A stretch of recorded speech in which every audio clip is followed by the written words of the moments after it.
Nabiullah Sulaiman pun sangat dicintai Bani Israel karena akhlaknya, keadilannya, ucapannya, hukumnya, dan begitu seterusnya. Bani Israel cocok dengan Nabiullah Sulaiman alaihi salatu wassalam. Dan Allah subhanahu wa ta'ala pahamkan kepada Sulaiman bukan hanya bahasa manusia, bahkan seluruh hewan-hewan yang bicara dia paham. Mau hewan buas, mau hewan jinak, mau hewan terbang, mau hewan yang berjalan di bumi, Sulaiman paham bahasa mereka. Bahkan bukan hanya itu saja, Nabiullah Sulaiman dianugerahkan mampu menundukkan bangsa jin. Padahal bangsa jin gaib bagi kita. Allah subhanahu wa ta'ala yang mengatakan, innahum yarakum min haitsu la tarawnahum. Mereka melihat kita, tapi kita tidak bisa melihat mereka. Tapi Nabiullah Sulaiman alaihi salatu wassalam mampu menundukkan makhluk yang gaib bagi kita, jin. Makanya suatu ketika Nabiullah Sulaiman alaihi salatu wassalam mengumpulkan seluruh pasukannya dari kalangan manusia, dari kalangan jin, dari kalangan hewan-hewan, burung-burung, hewan ternak, hewan jinak, hewan buas, dikumpulkan semuanya. Kemudian Nabiullah Sulaiman berkhutbah di hadapan mereka, dan itu digambarkan dalam Al-Quran. Wa waritha Sulaiman Daud wa qala ya ayyuhan nasu ullimna mantiqat tayri wa utina min kulli syai'in inna hadha lahuwal fadlul mubin. Dan Nabiullah Sulaiman alaihi salatu wassalam mewarisi kerajaan dan kenabian dari ayahandanya Nabiullah Daud alaihi salatu wassalam. Karena yang dimaksud warisan dari Daud itu bukan warisan harta. Karena Nabi SAW yang mengatakan, nahnu ma'syaral anbiya la nuwarrithu ma taraknahu sadaqah. Kami semua para nabi, kata Rasul, tidak mewariskan harta. Semua harta kami adalah sedekah. Jadi kalimat wa waritha Sulaiman Daud di sini artinya Nabi Daud alaihi salatu wassalam mewariskan kepada Sulaiman itu kerajaan dan kenabian. Dan itu keistimewaan yang luar biasa, menggabungkan dua keistimewaan langit dan bumi. Wa qala, kemudian Sulaiman berkata, berkhutbah di hadapan pasukannya itu, ya ayyuhan nas, wahai manusia, ulimna mantiqat tayrin, telah diajarkan kepada kami bahasa burung, wa utina min kulli syai'in, dan telah diberikan kepada kami segala sesuatu yang tidak dimiliki manusia. Kemudian Nabiullah Sulaiman mengatakan, inna hadza lahuwal fadlul mubin. Tentu ini semua adalah karunia yang nyata yang Allah subhanahu wa ta'ala anugerahkan kepadaku. Ma'asyiral muslimin yang dimuliakan Allah subhanahu wa ta'ala, dan kita tahu bahwa ada sebuah asar yang dikeluarkan Imam Hakim dalam Mustadraknya dari Muawiyah radhiyallahu anhu. Beliau mengatakan, malikul ardi arba'atun, raja yang pernah menguasai sebagian besar dunia itu cuma ada 4. Sulaiman ibn Daud, kemudian Dzulqarnain, kemudian Bukhtun Nasr, kemudian Namrud. Itulah 4 raja yang pernah menguasai sebagian besar dunia. Dan para ulama mengatakan, la syakka fi anna a'zamahum hukman alal itlaq kana Sulaiman.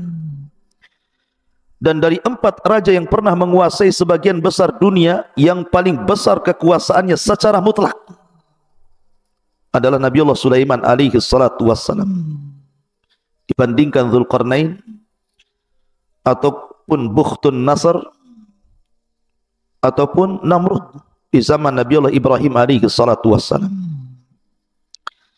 Ma'asyiral muslimin yang dimuliakan Allah subhanahu wa ta'ala, Dan Nabi Allah Sulaiman alaihi salatu wassalam itu punya aturan. Ketika mentertibkan tentara-tentaranya, maka dia memiliki aturan yang sangat ketat. Yang sangat ketat luar biasa. Makanya kemudian Allah Subhanahu wa taala mengatakan wa khusyira li Sulaiman junudahu minal jinni wal insi wat tayri fahum yuzaun. Dan untuk Sulaiman dikumpulkan bala tentaranya dari jin, manusia, bahkan burung-burung, lalu mereka berbaris dengan tertib luar biasa. Di Sulaiman selalu melihat kondisi bagaimana pasukan dari kalangan manusia, kemudian pasukan jin, kemudian pasukan burung-burung, dan pasukan hewan-hewan yang lainnya. Dan itu luar biasa. Seorang jenderal perang selalu memperhatikan pasukannya. Ma'asyiral muslimin yang dimuliakan Allah Subhanahu wa taala. Lah, kisah Nabi Allah Sulaiman alaihi salatu wassalam di dalam Al-Qur'anul Karim ini cukup banyak, karena Allah Subhanahu wa taala menyebutkan kisah Sulaiman ini di beberapa ayat dalam Al-Qur'an, di beberapa surat dalam Al-Qur'an, bahkan belasan ayat menjelaskan tentang kisah Sulaiman alaihi salatu wassalam. Ma'asyiral muslimin yang dimuliakan Allah Azza wa Jalla, di antara kisah-kisah yang disebutkan di dalam Al-Qur'anul Karim adalah kisah Sulaiman alaihi salatu wassalam bersama seekor semut. Dan itu disebutkan di dalam suratul Naml. Allah Subhanahu wa taala berfirman, hatta idza atau ala wadin namlah qalat namlatun ya ayyuhan namlu udkhulu masakinakum la yakhtimannakum Sulaiman wa junuduhu wa hum la yash'urun. Allah Subhanahu wa taala mengatakan sampai suatu ketika pasukan Sulaiman sampai di sebuah lembah yang disebut dengan Wadi Namlah. Memang lembah itu penuh dengan semut di mana-mana. Maka dari kejauhan Nabi Allah Sulaiman alaihi salatu wassalam mendengar pemimpin semut mengatakan kepada rakyatnya, maksudnya rakyat semut itu, wahai para semut, masuklah rumah-rumah kalian. Jangan sampai Nabi Allah Sulaiman menginjak kalian dan tentaranya, sementara mereka la yash'urun, mereka tidak sadar. Lihat bagaimana semut ini juga beradab kepada Nabi Allah Sulaiman dan juga tentaranya. Maka mendengar bagaimana semut ini sangat berakhlak dan beradab, tidak suudzon kepada Sulaiman dan pasukannya, dan mengatakan wahum la yash'urun, maka Sulaiman pun takjub dan kemudian tersenyum. Allah katakan fatabassama dhahikam min qauliha, maka Sulaiman pun tersenyum kepada ucapan sang raja semut kepada masyarakat semut itu. Wa qala, dan dia mengatakan rabbi auzi'ni an ashkura ni'mataka allati an'amta alai wa ala walidai wa an a'mala salihan tardah wa adkhilni bi rahmatika fi ibadika salihin. Ya Rabb, anugerahkan kepadaku agar aku bisa bersyukur akan nikmatmu yang telah kau anugerahkan kepadaku. Nikmat bisa paham dengan bahasa-bahasa binatang yang tidak diberikan kepada para nabi, baik sesudah dan sebelumnya. Dan juga bersyukur kepada kedua orang tuaku karena sudah mewarisi kerajaan dan juga kenabian, Nabi Allah Daud alaihi salatu wassalam. Dan agar aku bisa beramal saleh yang kau ridhai, dan kau masukkan aku dengan rahmatmu termasuk hamba-hambamu yang saleh. Subhanallah. Jarang sekali orang yang Allah anugerahkan nikmat yang banyak bersyukur kepada Allah Azza wa Jalla. Terkadang baru diberikan harta saja orang sudah melampaui batas. Kalla innal insana la yatgha an ra'ahu istaghna. Ma'asyiral muslimin yang dimuliakan Allah Subhanahu wa taala, di sini ada faedah yang sangat besar. Dalam syariat orang dulu, maksudnya para nabi yang dulu itu, seorang boleh saja membunuh semut, seperti yang terjadi pada salah seorang Bani Israel, nabi dari nabi-nabi Bani Israel, disebutkan dalam sebuah hadis, qarasat nabiyyan minal anbiya'i namlah fa amara bi qaryatin namli fa ahrakat fa auhallahu ilaihi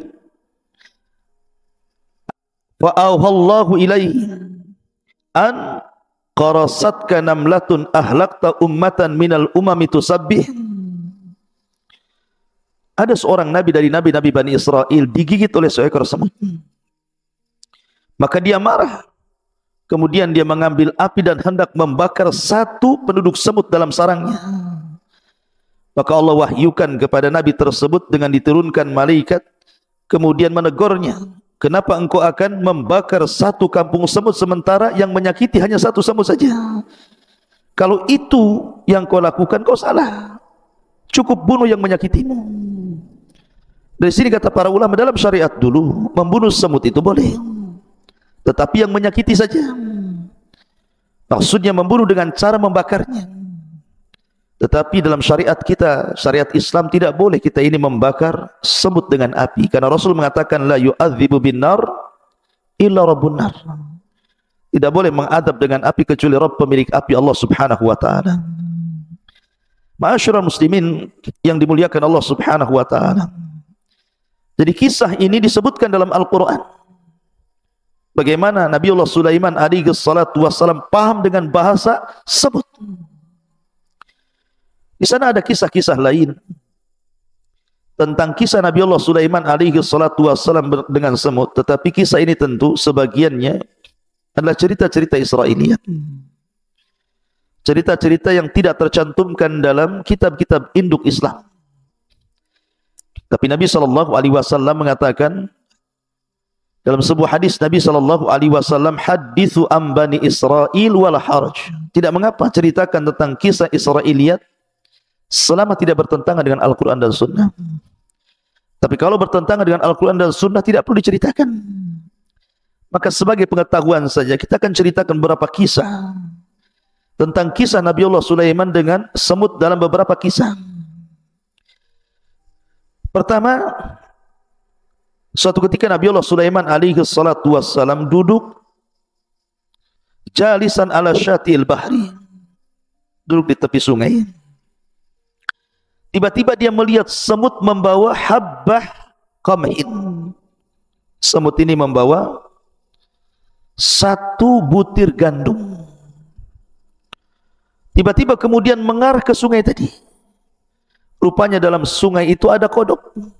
Sudah menganga mulutnya. Tiba-tiba semut itu masuk ke mulut kodok itu. Kemudian kodok ini nyelam sampai ke dasar sungai. Nabiullah Sulaiman memperhatikan semut itu, takjub. Takjub sama sekali. Kok ada semut bawa sebiji gandum, kemudian masuk ke mulut kodok, kemudian kodoknya masuk ke dalam air. Kemudian setelah 1 jam Nabiullah Sulaiman perhatikan, tiba-tiba kodok itu muncul lagi. Kemudian menganga kembali, semutnya keluar dari mulut kodok itu. Maka Sulaiman pun kemudian menghampiri semut itu. Kemudian bertanya. Kata Nabiullah Sulaiman alaihi salatu wassalam kepada semut itu, dari mana kau pergi membawa satu butir gandum itu? Kau masuk ke mulut kodok, kemudian kau nyelam bersama kodok, kemudian kau muncul lagi ke permukaan. Maka dia mengatakan, ya Nabi Allah, inna fi qa'ril bahri alladhi tarah sakhratun mujawwafah wa fi jawfiha dudatun amya wa qad khalaqaha Allah Ta'ala hunalik. Wahai Nabiullah Sulaiman, di dasar sungai itu ada sebuah batu yang berongga di dalamnya. Di dasar batu itu ada dud, semacam ulat, dan dia buta, tidak bisa melihat dan tidak bisa memberikan rizki, tidak bisa mampu mencari rizki. Maka Allah Subhanahu wa ta'ala wahyukan kepadaku agar aku memberikan perantara rizkinya, karena dia tidak sanggup mencari rizki. Dan kodok itulah sebagai wasilah menghantarkan diriku untuk memberi makan ulat yang dalam dasar sungai itu. Dan Alhamdulillah air itu tidak memadaratkan diriku, sampai aku mampu untuk memberi makan dud tersebut. Kemudian Nabi Sulaiman bertanya pada sang semut itu, wahal sami' laha min tasbih, apakah engkau mendengar bahwa ulat yang buta yang ada dasar sungai itu bertasbih kepada Allah Subhanahu wa ta'ala? Maka sang semut mengatakan, ya. Innaha taqul, dia mengatakan, ya ma la tansani fi jawfi hadhihi as-sakhrati tahta hadhihi al-lujjah bi rizqika la tansa ibadaka al-mu'minin bi rahmatika. Maka dia mengatakan, wahai zat yang tidak pernah melupakan diriku, yang berada di rongga batu di bawah sungai ini, berikan rizki kepadaku dengan rahmatmu. Maka Nabi Sulaiman takjub dengan kisah ini. Bagaimana dud, semacam ulat di dalam sungai, dalam batu yang berongga itu bisa bertasbih kepada Allah Subhanahu wa ta'ala. Dan ini membenarkan firman Allah Subhanahu wa ta'ala dalam surah Al-Isra ayat 44, tusabbihu lahu as-samawatu sab'u wal ardu wa man fihin wa im min syai'in illa yusabbihu bihamdi walakin la tafqahuna tasbihahum. Dan segala sesuatu itu sumber tasbih dengan memujinya, akan tetapi kalian tidak paham tasbih mereka. Makhluk Allah bertasbih. Ma'asyiral muslimin yang dimuliakan Allah Azza wa Jalla, sekali lagi kisah ini kisah Israiliyat, tidak terdapat dalam kitab-kitab sunnah, hanya sebagai pengetahuan saja. Kemudian kisah yang kedua masih kisah Israiliyat. Jadi suatu ketika Nabi Allah Sulaiman alaihi salatu wassalam berjumpa dengan seekor semut. Kemudian Nabi Sulaiman bertanya kepada semut itu, kam yakfika minat ta'am fil amil wahid, berapa lama kau bisa bertahan dalam setahun dari makanan yang Allah rizkikan kepada?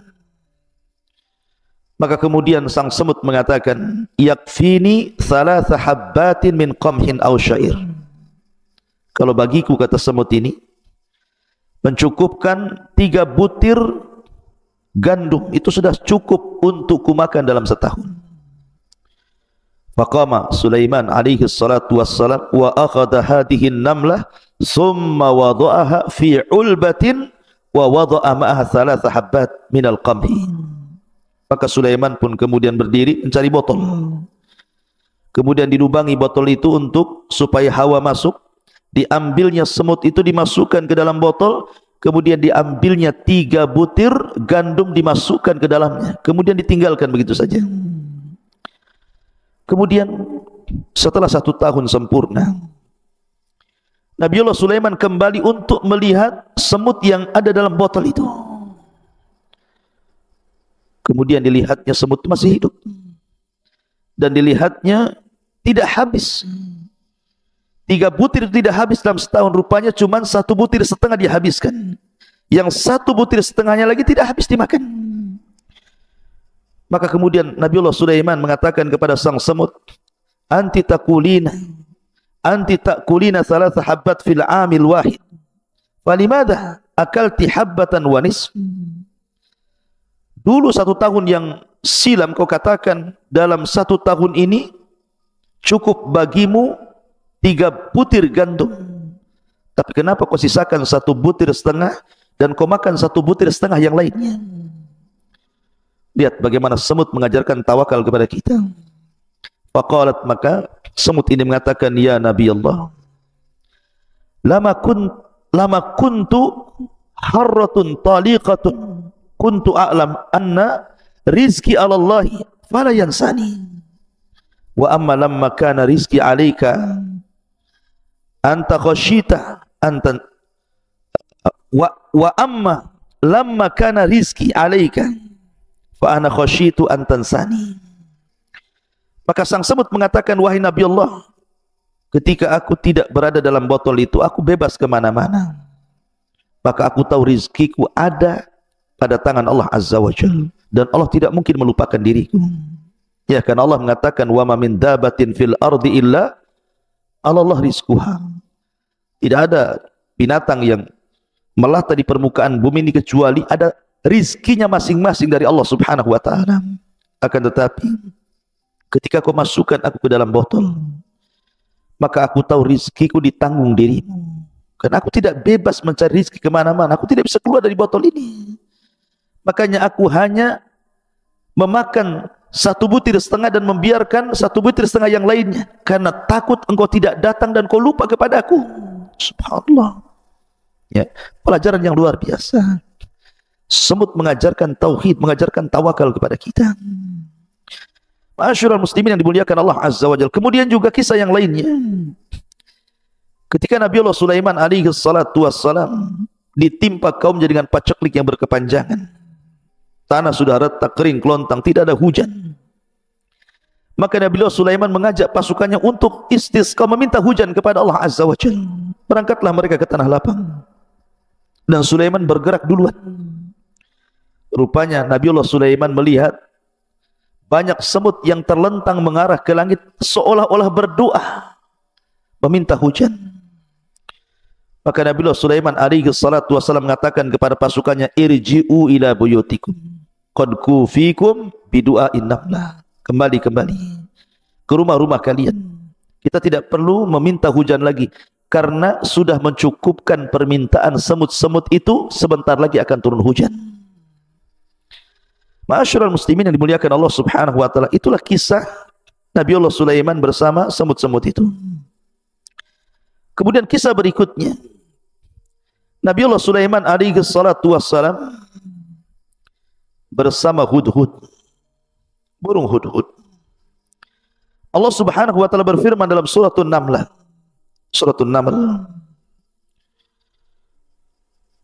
wa tafaqqada at-tayra faqala ma li la ara al-hudhuda am kana min al-ghaibin law adhibannahu adhaban shadidan aw la adbahannahu aw la ya'tiyanni bi sultanin mubin.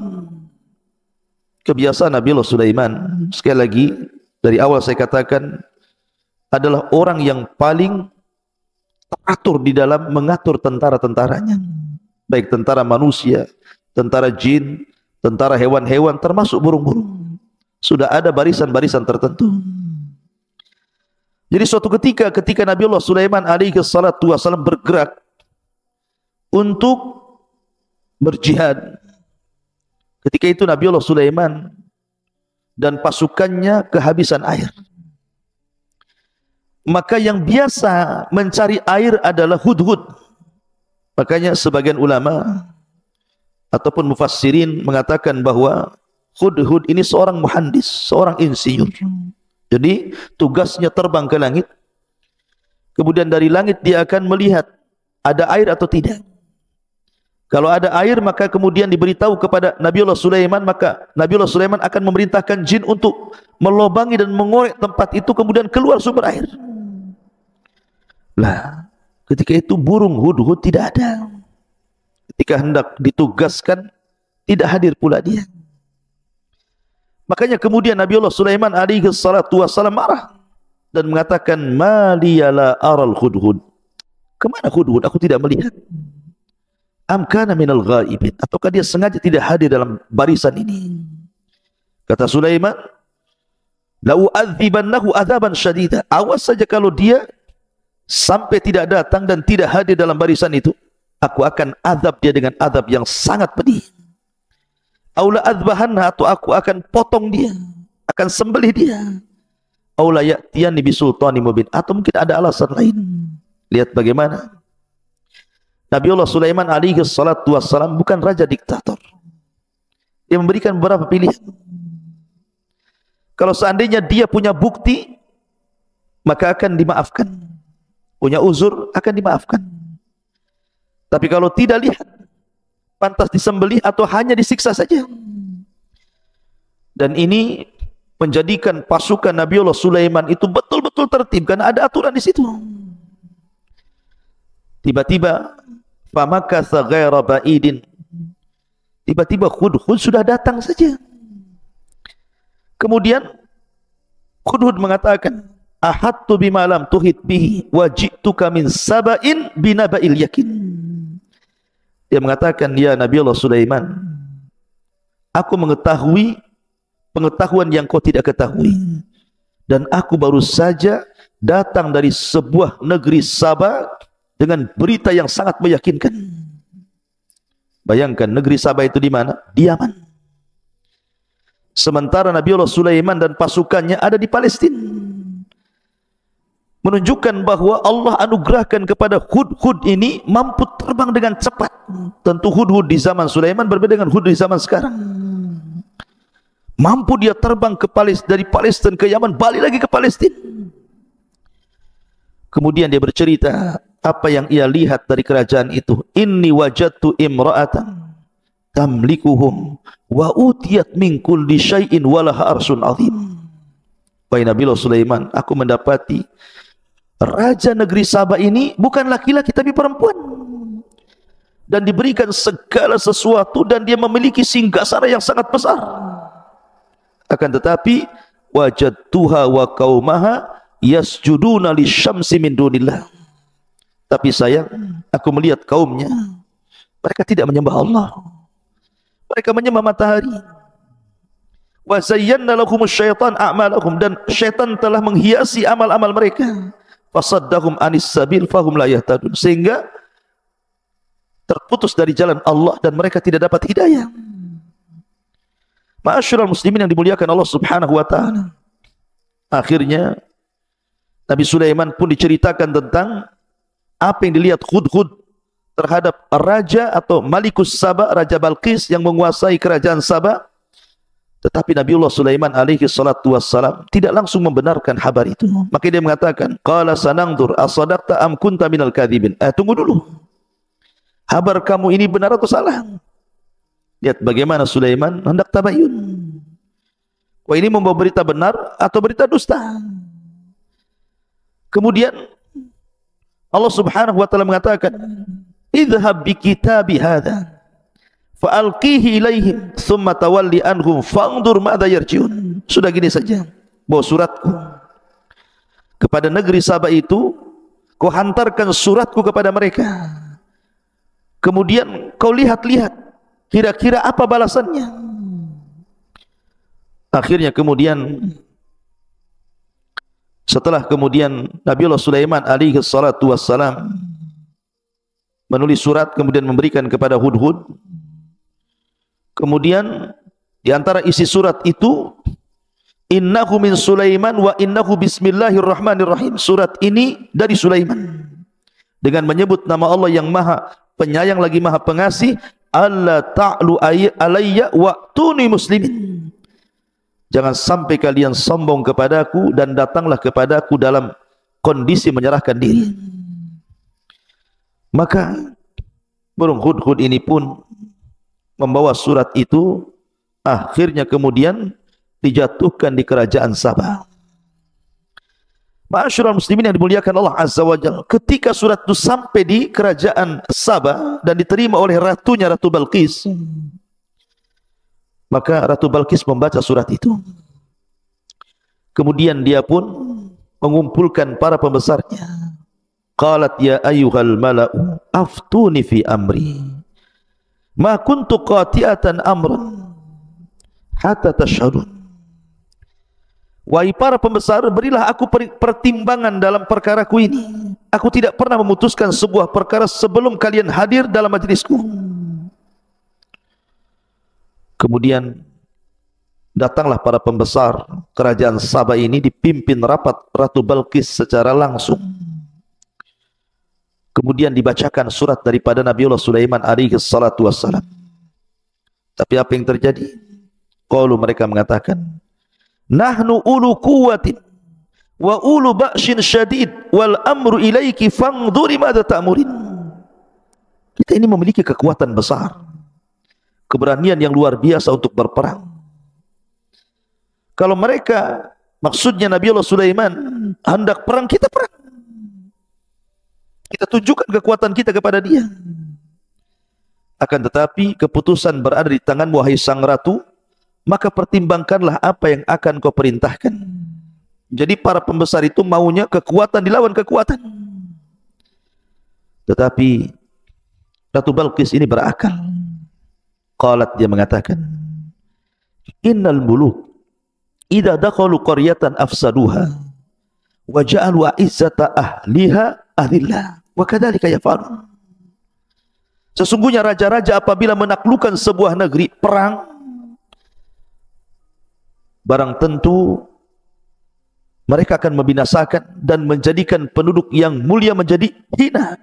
Karena kalau seandainya kalah akan jadi tawanan, bahkan akan jadi budak, sebagai yang terbunuh dan dihinakan. Dan demikianlah yang akan mereka lakukan juga kepada kita. Akhirnya kemudian Balqis pun berpikir untuk memastikan apakah yang mengirim surat itu seorang nabi, betul-betul nabi, ataukah hanya gertak sambal saja, mungkin bahasanya. Kemudian dia mulai berpikir sampai mengatakan, wa inni mursilatun ilaihim bihadiyatin fanadhiratun bima yarji'ul mursalun. Dan sungguh aku akan mengirim utusan kepada mereka dengan membawa hadiah yang sangat besar, dan aku akan menunggu apa yang akan dibawa kembali oleh para utusan itu.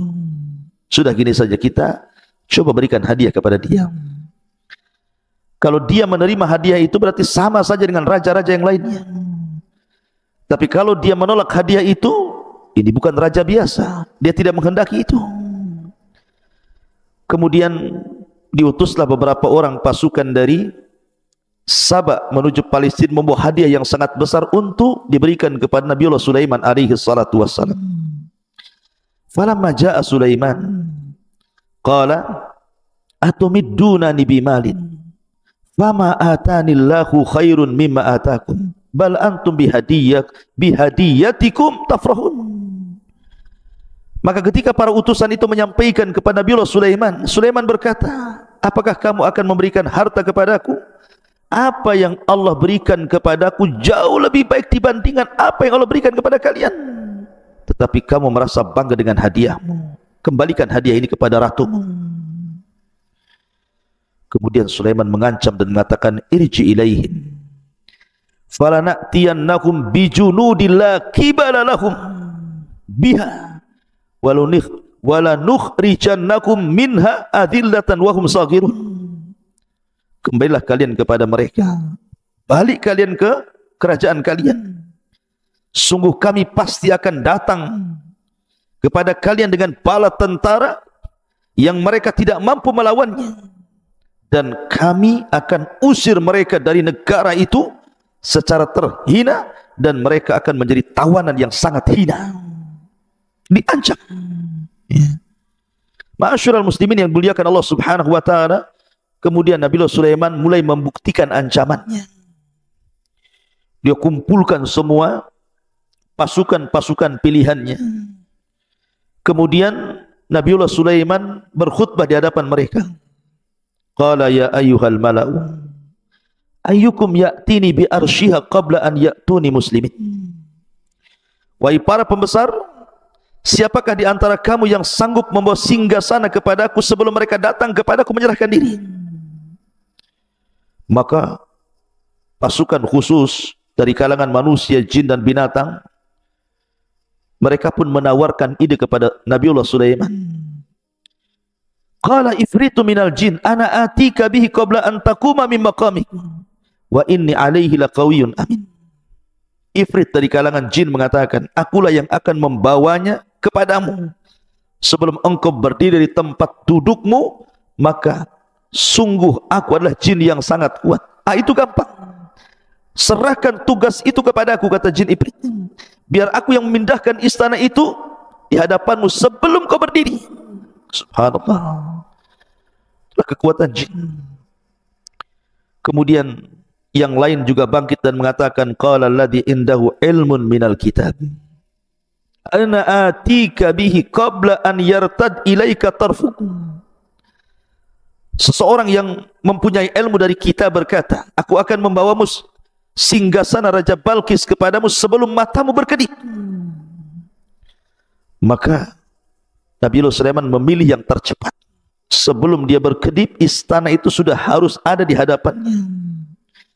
Falamma ra'ahu mustaqirran indahu qala hadha min fadli rabbi liyabluwani aashkuru am akfur wa man syakara fa innama yashkuru nafsi wa man kafara fa inna rabbi ghaniyyun karim. Maka ketika betul-betul singgasana Balqis dipindah oleh orang yang Allah anugerahkan ilmu ini, maka Nabi Sulaiman alaihi salatu wasallam memuji Allah dan mengatakan, ini semua karunia yang Allah anugerahkan kepadaku. Allah hendak menguji diriku, apakah aku termasuk hamba Allah yang bersyukur ataukah menjadi hamba Allah yang kufur. Maka barang siapa yang bersyukur, sesungguhnya itu manfaat bagi dirinya, tapi bagi siapa yang kufur, maka sesungguhnya Rabbku adalah zat yang maha kaya lagi maha karim, maha pemurah. Lihat bagaimana Nabi Sulaiman tidak lupa akan kuasa Allah, anugerah dari Allah subhanahu wa ta'ala.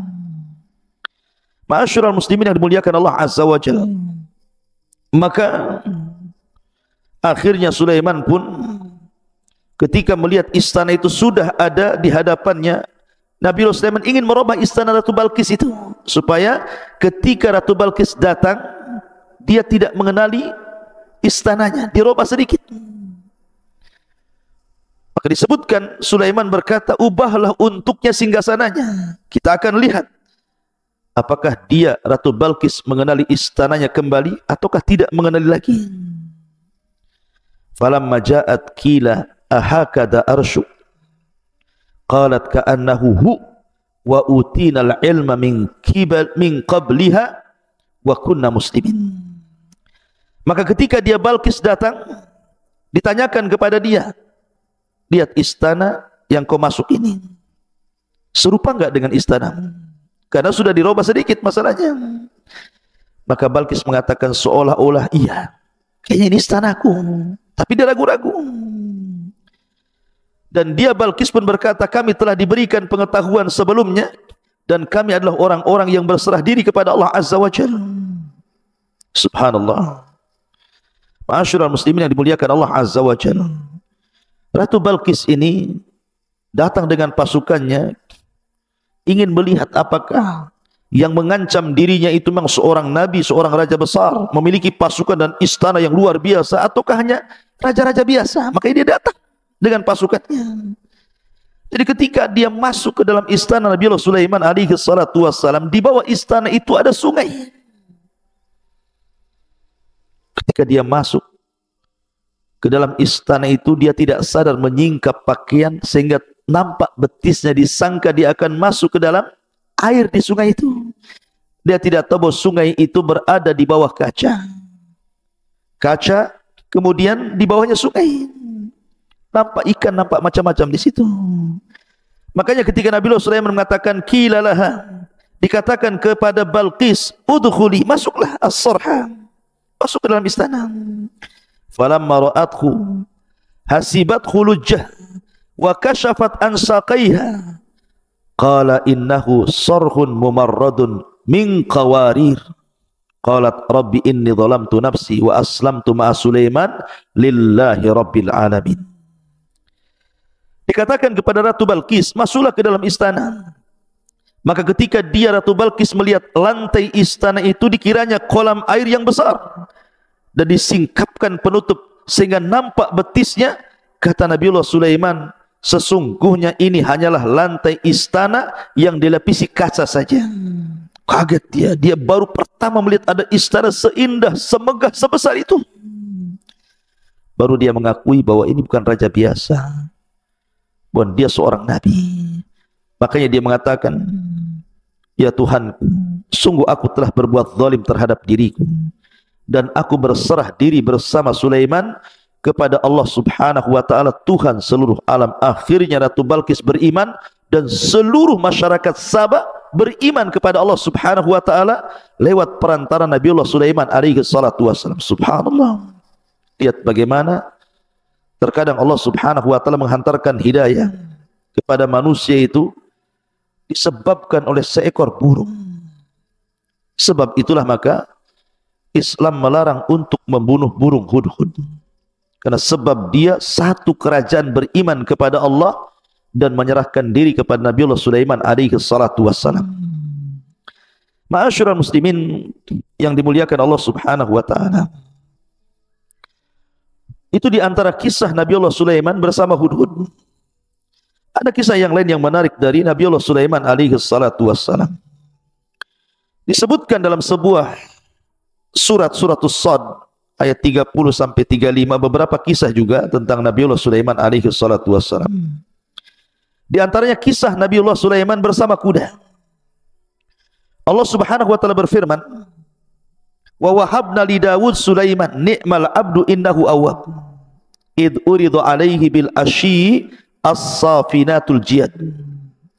Qala faqala inni ahbabtu hubbal khair an dzikri rabbi hatta tawarat bil hijab.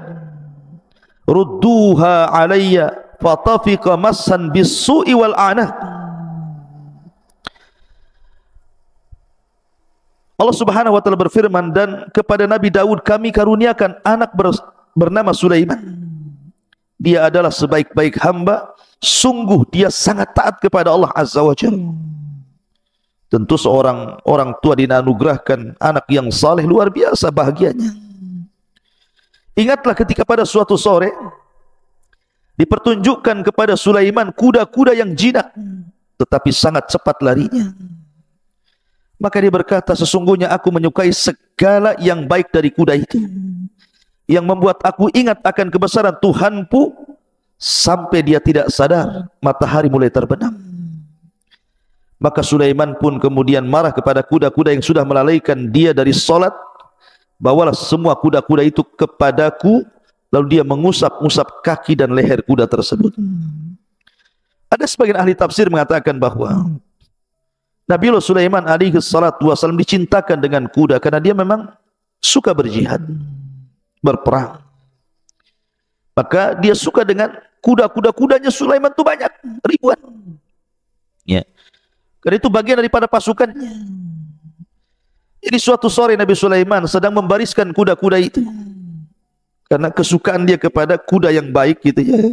Dia bariskan kuda-kuda itu, tidak sadar kalau seandainya ketika dia membariskan kuda-kuda itu kemudian mengusap satu persatu, merapihkannya, rupanya dia dilupakan dari solat di waktu petang, solat sebelum terbenam matahari. Ketika kemudian matahari terbenam diingatkan bahwa dia belum solat. Akhirnya dia marah sama kuda-kuda itu. Kemudian dia meminta agar kuda-kuda itu didekatkan kepadanya dan dia sembelih semua kudanya. Karena disebabkan sudah melalaikan dia dari solat sebelum terbenam matahari. Subhanallah. Bagaimana Nabiullah Sulaiman alaihi salatu wassalam tidak mau ada hal-hal yang menyebabkan lalainya dia beribadah kepada Allah Azza wa Jalla. Banyak di antara kita sudah tahu perkara itu melalaikan, masih juga kita lakukan. Sudah tahu pekerjaan itu bisa melalaikan dari zikir kepada Allah, masih juga kita kerjakan. Tapi lihat, ini pelajaran besar dari Nabiullah Sulaiman alaihi salatu wassalam. Karena kuda-kuda itu, walaupun Sulaiman sangat cinta dengan kuda-kuda itu, karena melalaikan dari ibadah kepada Allah, disembelih semuanya, disedekahkan kepada fuqara wal masakin.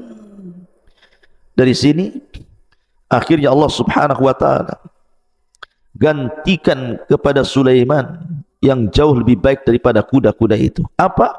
Allah tundukkan angin kepadanya. Jadi biasanya dia menunggang kuda yang sangat cepat gitu ya.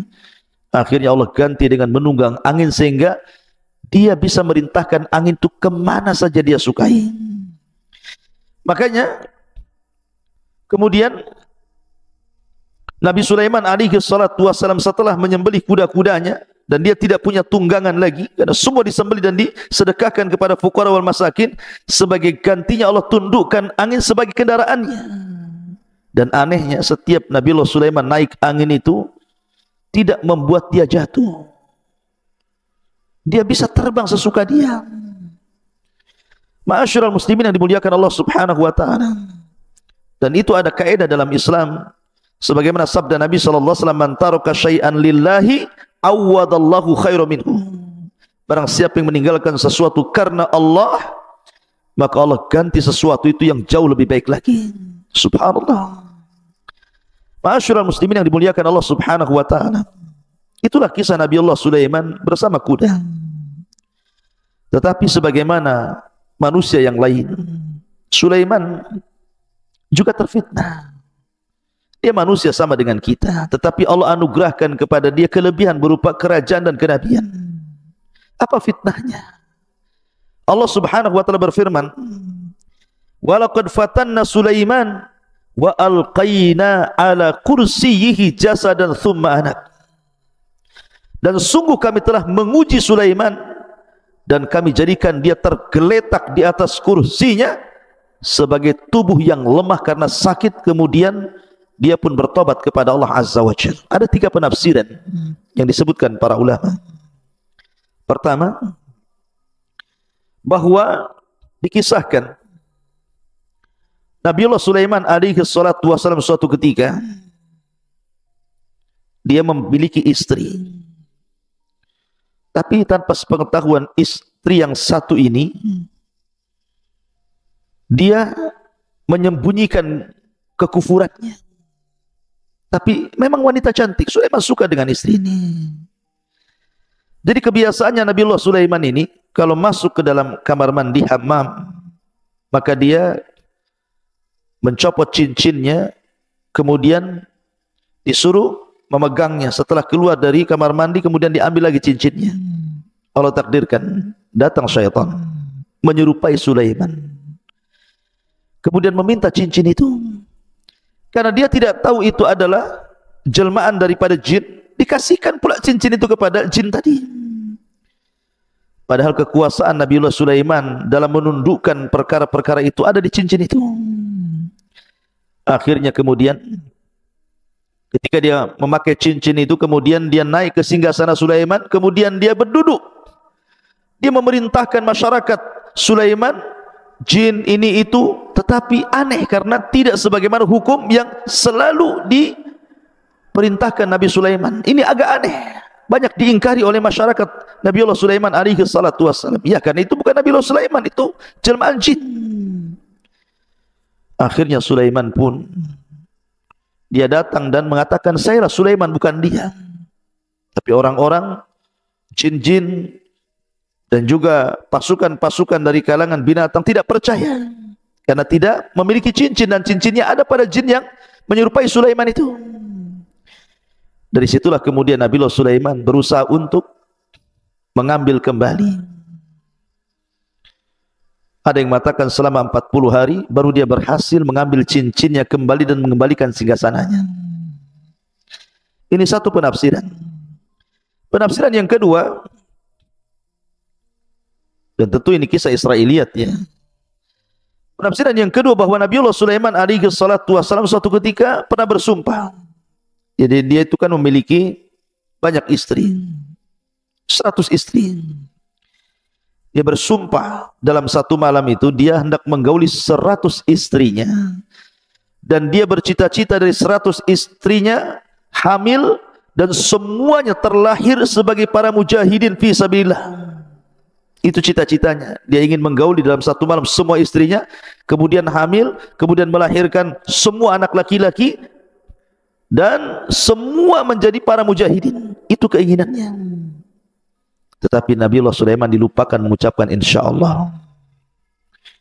Maka dia gilir seluruh istrinya, 100 istri itu dalam satu malam. Rupanya tidak ada satupun yang hamil kecuali 1 orang. Itu pun saat melahirkan separuh manusia dan separuh bukan, karena tidak punya kaki. Maka Nabiullah Sulaiman alaihi salatu wassalam diuji agar dia jangan memastikan sesuatu kecuali setelah mengucapkan insyaallah. Kemudian penafsiran yang ketiga, suatu ketika Nabiullah Sulaiman sakit sehingga tidak bisa bangkit dari tempat pembaringannya menuju singgasananya. Akhirnya kemudian ada syaitan duduk di singgasananya. Dan itu fitnah bagi Nabi Sulaiman alaihi salatu wassalam, yang Allah subhanahu wa ta'ala firmankan dalam surat ini, walaqad fattanna Sulaiman wa alqaina ala kursiyihi jasadan thumma anab. Dan sungguh kami telah menguji Nabi Sulaiman dan kami jadikan dia tergeletak dalam kursinya sebagai tubuh yang lemah karena sakit, kemudian dia baru bertobat, mengakui kesalahannya.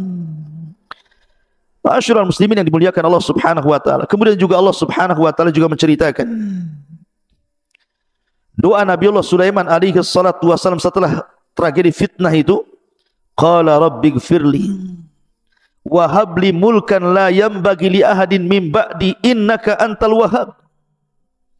Ya Allah, ampunilah akan dosa-dosaku dan anugerahkan kepadaku kerajaan yang tidak dimiliki siapapun setelahku. Sungguh Engkaulah yang Maha Pemberi segala nikmat yang Kau anugerahkan kepadaku.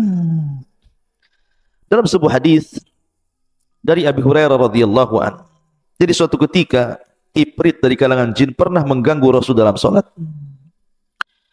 Maka Nabi SAW kemudian menangkap leher ifrit itu, kemudian mencekiknya sampai akhirnya keluar air liurnya dan jatuh ke tangan Rasul, dan Rasul merasakan rasa dingin dari liur jin ifrit itu. Kalau ada yang mengatakan bukankah jin terbuat dari api, kenapa liurnya dingin? Kita katakan yang terbuat dari api itu asal penciptaan jin, sebagaimana Adam dari tanah, tetapi anak turunannya tidak kan? Ya. Sebagaimana kaca terbuat dari beberapa kerikil dan pasir, tapi kalau kaca dipecahkan apakah kemudian kembali menjadi tanah dan kerikil? Kan tidak juga.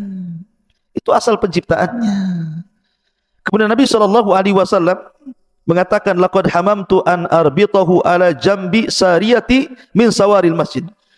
Aku sebenarnya menginginkan untuk mengikat jin itu, jin ifrit itu, di salah satu tiang dari tiang-tiang masjid, supaya menjadi mainan anak-anak dan penduduk Madinah.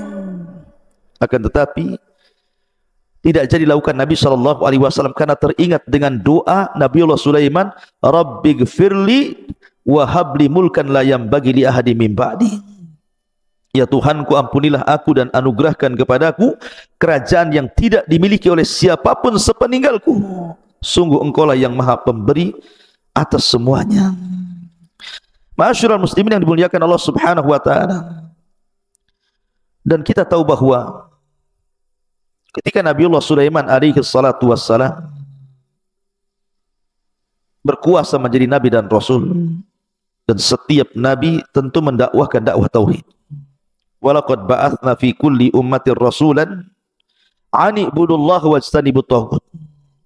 Dan kami utus pada tiap-tiap umat ini seorang rasul, tugas mereka sembahlah Allah, tauhidkan Allah, esakan Allah, dan jauhi sesembahan selain daripada Allah Subhanahu wa taala. Seluruh para nabi mendakwakan dakwah tauhid, termasuk Nabi Allah Sulaiman. Maka dalam bentuk mentauhidkan Allah, ketika Nabi Allah Sulaiman alaihi salatu wasallam menjadi raja dan nabi, dia mengancam kepada tukang-tukang sihir yang mempraktekkan sihirnya akan dibunuh. Dan Nabi Allah Sulaiman menggerakkan pasukannya untuk merampas seluruh kitab-kitab sihir yang ada pada tukang-tukang sihir. Maka bergeraklah pasukan ke penjuru dunia untuk mengambil semua kitab-kitab sihir, agar jangan ada satupun yang mempelajari kitab-kitab itu. Kemudian diletakkan di satu sunduk, di satu kotak, kemudian diletakkan di bawah singgasananya. Kemudian dia mengancam siapapun yang mengambil kotak ini dan dia seorang jin, maka pasti terbakar. Tetapi siapapun yang mengambil kotak ini dari kalangan manusia, kubunuh dia. Maka sejak saat itu tidak ada satupun jin yang berani menyentuh kotak itu, dan tidak ada satu manusia pun yang mendekatinya, sehingga menggugurkan seluruh para dukun. Tidak ada dukun-dukun lagi yang berani mempraktekkan perdukunannya. Subhanallah. Tetapi orang-orang Yahudi justru menuduh Sulaiman alaihi salatu wassalam yang mempelajari sihir untuk menyihir orang-orang, sehingga mereka mengatakan Sulaiman itu kafir. Maka Islam membantah dan mengatakan wa ma kafara Sulaiman walakinna syayatina kafaru. Sulaiman tidak kafir, setan-setan itu yang kafir. Kemudian masuk pada cerita Harut dan Marut, dan itu kisah yang lain. Ma'asyiral muslimin yang dimuliakan Allah Azza wa Jalla. Lah, Nabiullah Sulaiman alaihi salatu wassalam itu adalah orang yang pertama kali membangun Masjidil Aqsa. Masjid di dunia ini yang mulia hanya 3, Masjidil Haram, Masjid Nabawi, dan Masjidil Aqsa. Lah, yang pertama dibangun Masjidil Haram oleh Ibrahim alaihi salatu wassalam. Kemudian yang kedua, Masjidil Aqsa dibangun oleh Nabiullah Sulaiman alaihi salatu wassalam. Dan yang ketiga, Masjid Nabawi dibangun oleh Rasul kita Muhammad sallallahu alaihi wasallam. Tetapi secara keutamaan tentu Masjidil Haram lebih utama dibandingkan Masjid An-Nabawi. Masjid Nabawi lebih utama dibandingkan Masjid Al-Aqsa, karena kita lihat dari segi pahala orang yang sholat dalamnya. Siapa yang sholat 1 kali sholat di Masjidil Haram sama dengan 100.000 kali sholat di masjid-masjid yang lainnya. Siapa yang sholat di Masjid Nabawi sama dengan 500 atau 1000 kali sholat dibandingkan di masjid-masjid yang lainnya. Dan sholat di Masjidil Aqsa sama dengan 500 kali sholat dibandingkan di masjid-masjid yang lainnya. Tapi secara pembangunan, maka Aqsa kedua, baru setelah itu Nabawi. Yang pertama Masjidil Haram. Nah, setelah kemudian Nabi Sulaiman membangun Masjidil Aqsa yang disebut dengan Haikal Sulaiman, yang sekarang dicari-cari, Haikal ini bangunan yang asal yang pernah dibangun Sulaiman oleh orang-orang Yahudi Israel. Karena ada sebuah keyakinan, kalau seandainya Haikal Sulaiman, bangunan asli Masjidil Aqsa, kemudian sudah tampak pondasinya, kemudian dirobohkan Masjidil Aqsa dalam pelebarannya, kemudian dikembalikan kepada Haikal yang asli, maka orang-orang Yahudi meyakini akan datang penolong bagi mereka. Keyakinan mereka, dan ini keyakinan batil. Intinya bahwa Nabi Sulaiman membangun Masjid Al-Aqsa. Kemudian setelah itu dia pun meminta kepada Allah Subhanahu wa taala 3 perkara. Sa'alallahu hukman yusadifu hukmahu. Pertama, Nabi Sulaiman meminta hukum yang selaras dengan hukum Allah Subhanahu wa taala. Maka diberikan permintaan pertama. Kemudian yang kedua, sa'alallah mulkan la yambagi li ahadin min ba'di. Dia meminta sebuah kerajaan yang tidak dimiliki siapapun sepeninggalnya, dan Allah kabulkan. Kemudian yang ketiga, Nabiullah Sulaiman alaihi salatu wassalam meminta juga alla ya'tiyahu ahadun la yanhazuhu illa salah, bahwa siapapun yang masuk ke Masjidil Aqsa tidak ada niat kecuali salat. An yukhrijahu min khati'atihi kayaumin waladatkummuh. Keluar dari masjid sudah hilang semua dosa-dosanya. Dan Rasul mengatakan wa arju an yakuna qad utiyahu tsalitsah, dan aku berharap Allah Subhanahu wa taala juga memberikan permintaan Nabiullah Sulaiman yang ketiga. Dan Rasul pernah salat di Masjidil Aqsa pada saat peristiwa Isra dan Mi'raj. Ma'asyiral muslimin yang dimuliakan Allah Subhanahu wa taala. Dan banyak kisah-kisah Nabiullah Sulaiman alaihi salatu wassalam. Kita masuk pada wafatnya. Jadi disebutkan di dalam Al-Qur'anul Karim bagaimana wafatnya Nabiullah Sulaiman alaihi salatu wassalam. Allah katakan falamma qadaina alaihi al-maut ma dallakum ala mautihi illa dabatul ardi ta'kulu min sya'atahu. Falamma kharra tabayyanatil jin allau kanu ya'lamunal ghaiba ma labithu fil adzabil muhin. Maka tatkala kami putuskan akan kematian Sulaiman, tidak ada yang menunjukkan kematiannya kecuali rayap yang menggerogoti tongkatnya. Ketika Sulaiman kemudian tersungkur, jatuh, dan semua orang jin binatang tahu bahwa Sulaiman meninggal dunia, maka jin-jin itu kemudian mengatakan seandainya mereka tahu yang gaib, tentu mereka tidak akan berada dalam adab yang sangat dihinakan. Kalau tahu Sulaiman meninggal, kami ngapain bekerja lagi, mungkin bahasa seperti itu untuk Nabi Sulaiman yang sudah mati. Jadi ada yang mengatakan bahwa Nabiullah Sulaiman alaihi salatu wassalam di akhir hayatnya selalu menyendiri di Baitul Maqdis yang sudah dibangunnya, dan beliau tidak pernah keluar dari mihrabnya berhari-hari. Bahkan ada yang mengatakan sampai 1 tahun tidak keluar dari mihrabnya. Dia hanya menyuruh orang untuk mengantar makanan dan terus sholat dan beribadah kepada Allah Subhanahu wa ta'ala. Ma'asyiral muslimin, lah pada hari pertama kemudian dia melihat di dalam Baitul Maqdis ini ada tumbuh pohon. Kemudian dia memandangi pohon tersebut dan berkata, siapa namamu? Jadi berkata kepada pohon, siapa namamu? Maka pohon itu mengatakan, namaku ini. Jauh pohon itu. Kemudian Nabi Sulaiman alaihi salatu wassalam mengatakan, melihat pohon yang lain, kamu siapa namanya dan apa fungsimu? Maka pohon ini mengatakan, aku namanya si ini dan fungsiku sebagai obat-obatan. Lalu pada akhirnya Nabi Sulaiman melihat satu pohon yang tumbuh. Kemudian ketika ditanya siapa namamu, dia mengatakan Khurubah. Khurubah itu artinya pohon perusak. Lalu Nabi Sulaiman bertanya siapa namamu, dia mengatakan saya Khurubah, pohon yang akan merusak. Maka Sulaiman terkejut ketika menjawab, melihat jawaban pohon itu, dan dia mengatakan, apa maksudnya perusak? Maka dia mengatakan, aku tumbuh untuk merusak masjid ini dan juga akan merusak kekuasaan. Dari situ Sulaiman terkejut, kemudian mencabut pohon itu, kemudian menanam di dinding miliknya. Tiba-tiba kemudian Sulaiman masuk ke mihrab, berdiri salat dengan memegang tongkatnya. Rupanya di saat itulah Nabiullah Sulaiman didatangi malakul maut. Kemudian dicabut nyawanya, sementara dia sedang memegang tongkatnya. Dan kita tahu seorang nabi itu kematiannya dijaga oleh Allah Azza wa Jalla, tidak mungkin dimakan bumi, sehingga jasadnya utuh seperti itu, memegang tongkat. Berhari-hari, berbulan-bulan, sampai genap 1 tahun, dia mengatakan 2 tahun, karena memang masjid itu masih berlantaikan tanah, tentu banyak rayap. Maka rayap itu kemudian menggerogoti dari bawah tongkat Sulaiman, kemudian makin atas, maka sampai kepada tongkat yang paling ujung yang dipegang Nabiullah Sulaiman. Ketika sudah tidak lagi bertelekan dengan tongkat itu, dia pun roboh.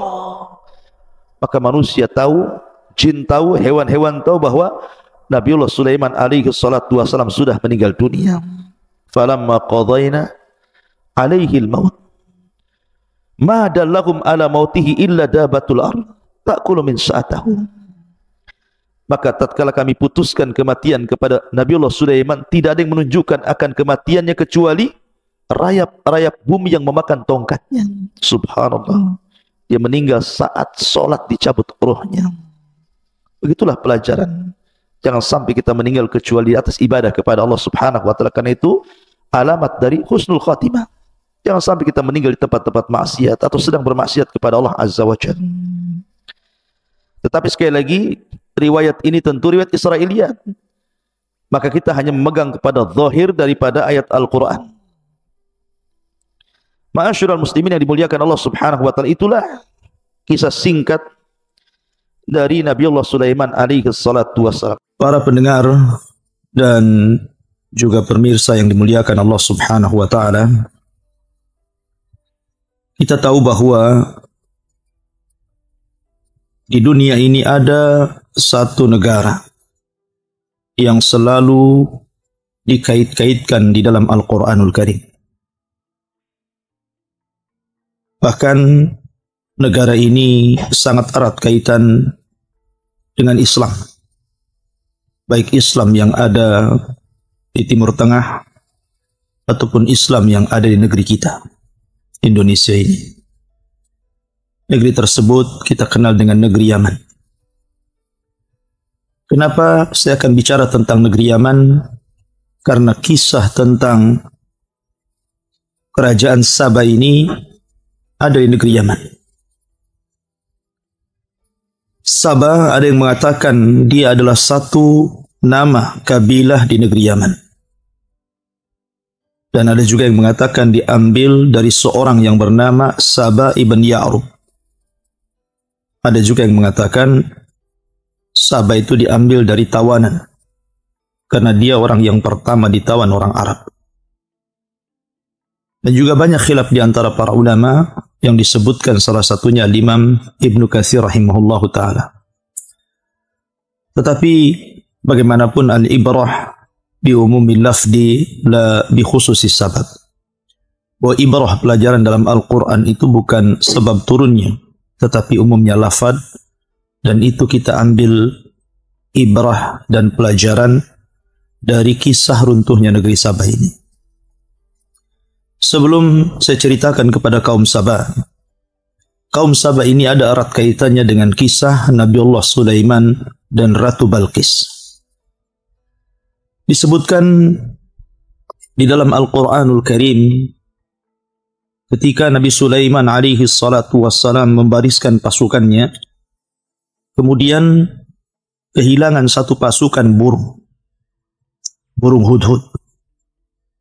Ketika itu Nabiullah Sulaiman alaihi salatu wassalam marah, bahkan mengancam, lau adzibannahu adzaban syadidan aw la adzbahanna aw la ya'tiyanni bisultanin mubin.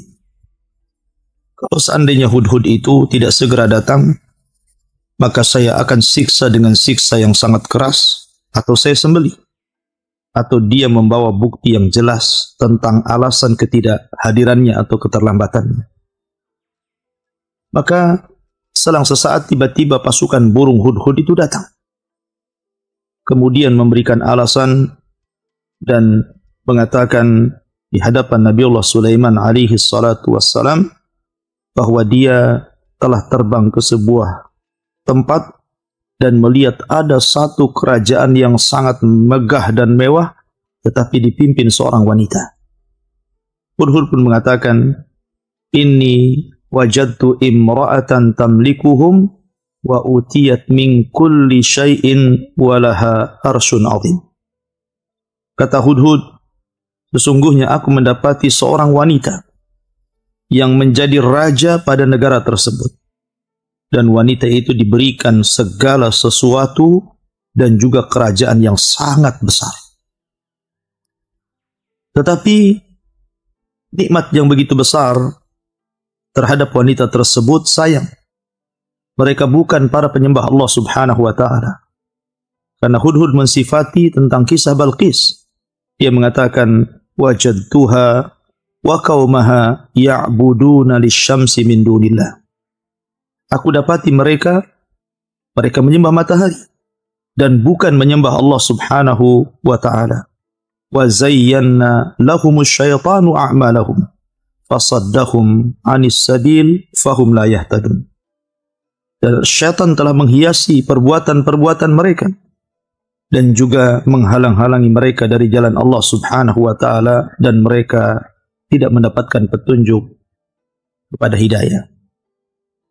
Singkat cerita, kemudian Sulaiman pun mengirim surat kepada Ratu Balqis ini agar beriman kepada Allah subhanahu wa ta'ala, kalau tidak maka negaranya akan diserang. Akhirnya kemudian ketika mendapatkan surat tersebut, Ratu Balqis pun kemudian rapat besar bersama para pembesarnya, dan para pembesar menyarankan untuk melawannya dengan alasan bahwa kita negeri yang kuat, negeri yang banyak pasukan, kenapa kita tidak berperang? Tetapi Ratu Balqis adalah ratu yang sangat lembut. Dia tidak mau ada pertumpahan darah. Dia ingin membujuk Sulaiman agar tidak menyerangnya dengan memberikan hadiah yang banyak. Sulaiman tidak berhajat dengan hadiah. Dia seorang nabi. Dia hanya menginginkan umat manusia beriman kepada Allah subhanahu wa ta'ala, bukan ingin kaya. Maka hadiah itu dibalikkan lagi, kemudian mengancam Balqis kalau tidak beriman kepada Allah maka dia tetap menyerangnya. Akhirnya kemudian singkat cerita, setelah istana Balqis kemudian dipindah oleh Sulaiman dan menunjukkan bahwa Nabiullah Sulaiman adalah nabi yang Allah berikan segala sesuatunya melebihi para nabi dan rasul yang lainnya. Dari situlah maka belakangan Balqis beriman kepada Sulaiman. Setelah kemudian Balqis beriman kepada Sulaiman, kemudian juga kerajaan Sabah Allah Subhanahu wa taala anugerahkan nikmat yang sangat besar. Kenikmatan kaum Saba ini membuat cemburu daerah-daerah yang lainnya. Karena begitu suburnya, begitu indahnya, bahkan dijelaskan seorang wanita apabila membawa keranjang ke dalam kebunnya, tidak usah dipetik buah tersebut, keluar sudah penuh keranjangnya.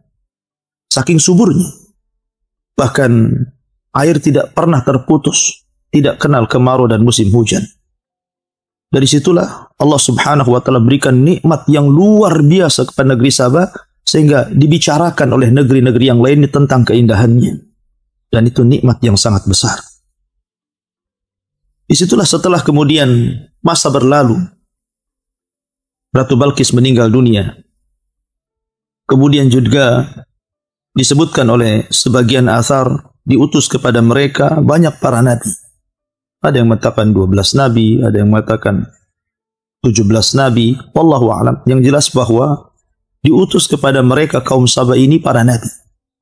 Dan kita tahu tugas para nabi adalah menyerukan kepada manusia agar menyembah Allah dan menjauhi sesembahan selain daripada Allah Subhanahu wa taala alias taghut.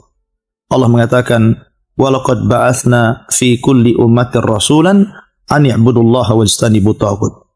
Dan kami utus pada tiap-tiap negeri seorang rasul. Bahkan bukan hanya seorang rasul. Buktinya negeri Sabah beberapa rasul. Bahkan dalam surah Yasin dijelaskan ada satu daerah yang diutus 3 rasul sekaligus. Tugas mereka hanya satu, mentauhidkan Allah, mengajak manusia untuk mengesahkan Allah, mengajak manusia untuk menunggalkan Allah dan menjauhi sesembahan selain daripada Allah alias taghut. Itu tugas mereka. Lah kemudian sebagian beriman dan sebagian kufur. Dan itulah tabiat dakwah. Orang yang menyerukan kepada tauhid, pasti manusia akan terpecah menjadi 2 kelompok. Ada yang ikut, ada yang menolak. Yang menolak terpecah menjadi berapa kelompok. Ada yang menolak tapi diam saja.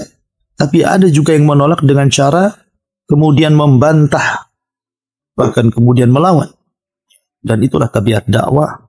Apabila seorang mendakwakan dakwah tauhid, pasti seseorang akan diuji, bahkan terkadang juga bukan hanya diuji, tapi terkadang juga disakiti. Ma'asyiral muslimin, para pendengar dan pemirsa yang dimuliakan Allah Subhanahu wa taala.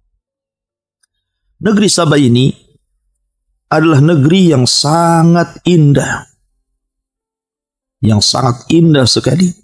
Bahkan dikatakan di zaman itu negeri tersebut adalah sebesar-besarnya kebaikan yang Allah berikan kepada negeri tersebut. Dan mereka demikian karena mereka sangat erat memegang Taurat. Ketika Allah Subhanahu wa taala berkahi negeri tersebut disebabkan karena mereka memegang Taurat. Betul-betul mereka beragama di atas agama ahli kitab. Dan di zaman itu agama itu adalah agama yang paling hak. Karena memang belum datang kepada mereka Islam, belum lahir Nabi sallallahu alaihi wasallam. Tetapi kemudian seiring dengan Nabi mereka satu persatu kemudian meninggalkan mereka, meninggal. Maka dijelaskan pada pada abad yang keempat sebelum Masehi, mulailah kemudian mereka bergeser. Tauhid mereka bergeser menjadi para penyembah berhala. Kemudian pada abad ke-8 Masehi sebelum Masehi, mulailah mereka kembali menyembah matahari, bulan, bintang, sebagaimana dahulu di masa kerajaan Balkis sebelum masuk Islam kepada agama Sulaiman alaihi salatu wassalam. Dan kita tahu bahwa dosa yang tidak terampuni adalah dosa syirik. Dan justru syirik itulah yang mengundang adab Allah Subhanahu wa taala. Yang mengundang adab Allah Subhanahu wa taala, akhirnya kemudian Allah Subhanahu wa taala pun murka karena mereka kemudian melakukan 2 kekufuran. Pertama, kufur nikmat. Ketika Allah Subhanahu wa taala berikan kesenangan kepada mereka, setiap safar mereka tidak perlu bawa bahasa kita mungkin zat, perbekalan. Kenapa? Karena 10 hari mereka berjalan Di kiri kanan mereka ada kebun dan buah-buah. Mereka tinggal petik saja. Mereka tinggal petik. Plus juga mereka diberikan keamanan. Mereka safar ke kabilah manapun, tidak ada yang mencuri. Karena semua kaya. Semua Allah berikan nikmat. Dan yang lebih parah, mereka kufur, bukan hanya kufur nikmat, tapi kufur dalam agama. Mereka mulai menyembah berhala, menyembah matahari, menyembah bulan, menyembah bintang, dan begitu seterusnya. Dari sini Allah Subhanahu wa ta'ala mengirimkan tikus-tikus besar, sebesar kucing. Akhirnya kemudian menggerogoti bendungan Ma'rib, yang merupakan bendungan yang membendung air di antara dua bukit. Dari sinilah seluruh kebun-kebun Sabah dialiri. Ketika kemudian bendungan itu dihancurkan oleh Allah, digerogoti oleh tikus-tikus besar, akhirnya terjadi bencana hebat, maka Allah Subhanahu wa ta'ala mengirim banjir dan meluluhlantakkan negeri Sabah, sehingga tidak tersisa satupun tumbuh-tumbuhan kecuali hanya 3 saja. Dan itu disebutkan dalam Al-Quranul Karim, dhawatai ukulin khamtin wa aslin wa syai'in min sidrin qalil. Hanya 3 tumbuh-tumbuhan saja. Pertama, tumbuhan khamtin. Khamtin itu tumbuhan yang berduri, tapi buahnya tidak bisa dimakan karena pahit. Kemudian aslin. Aslin tidak berbuah. Pohonnya berduri, hanya bisa untuk diambil naungannya. Kemudian wasyai'in min sidrin qalil, ma'ruf buah sidr. Pohon sidr kadang berbuah setahun sekali, itu pun tidak mencukupi mereka. Dan itu azab Allah Subhanahu wa ta'ala. Bahkan bukan hanya itu saja, dikirim kepada mereka berbagai macam hama, yang dulunya tidak ada rayap, tidak ada lalat, tidak ada ulat, tidak ada binatang-binatang kecil yang membahayakan mereka. Tapi setelah Allah Subhanahu wa ta'ala mengazab negeri Ma'rib, negeri Sabah, maka sampai hari ini negeri tersebut tidak sesubur yang diceritakan Al-Quran, dan menjadi cemburu seluruh kabilah-kabilah Arab karena indah dan suburnya, karena Allah menggambarkan baldatun thayyibatun wa rabbun ghafur, negeri yang baik dan Allah zat yang maha mengampun. Kita baca sedikit tentang kisah Sabah yang disebutkan dalam suratul Sabah. Allah Subhanahu wa ta'ala berfirman, laqad kana li saba'in fi maskanihim ayah. Sungguh bagi negeri Sabah, fi maskanihim ayah, pada tempat mereka itu ada tanda-tanda kuasa Allah Subhanahu wa ta'ala. Negeri Sabah itu negeri ayatun min ayatillah, satu tanda dari tanda-tanda kuasa Allah Subhanahu wa ta'ala. Bagaimana tidak? Karena indahnya negeri tersebut, karena suburnya negeri tersebut, tidak ada orang miskin di negeri tersebut, bahkan mereka hidup berkecukupan. Sehingga banyak diceritakan manusia di zaman itu. Makanya wajar Allah Subhanahu wa ta'ala mengatakan, fi maskanihim ayah. Negeri Sabah itu satu tanda dari tanda-tanda kuasa Allah. Jannatani an yamin wa shimal. Di mana negeri Sabah itu memiliki 2 kebun. Kebun sebelah kanan dan kebun sebelah kiri. Seolah-olah kalau seandainya Anda berjalan di sebuah jalan, maka jalan tersebut diapit oleh 2 kebun. 2 kebun dengan beragam macam pohon, beragam macam tumbuh-tumbuhan, beragam macam buah-buahan, dan seolah-olah tidak pernah tidak ada musimnya. Musim terus. Semua buah-buahan ada. Bahkan menurut ahlul ilmi, menurut para ulama, ketika menggambarkan keindahan negeri Sabah itu, sampai-sampai kalau ada seorang perempuan meletakkan keranjang di atas kepalanya, kemudian masuk ke dalam kebun tersebut, keluar sudah penuh dengan buah-buahan di atas kepalanya tanpa harus memetiknya. Dan ini belum terjadi. Belum terjadi setelah musnahnya negeri Sabah sampai hari ini. Makanya Allah Subhanahu wa ta'ala mengatakan ayat dari tanda-tanda kuasa Allah Subhanahu wa ta'ala.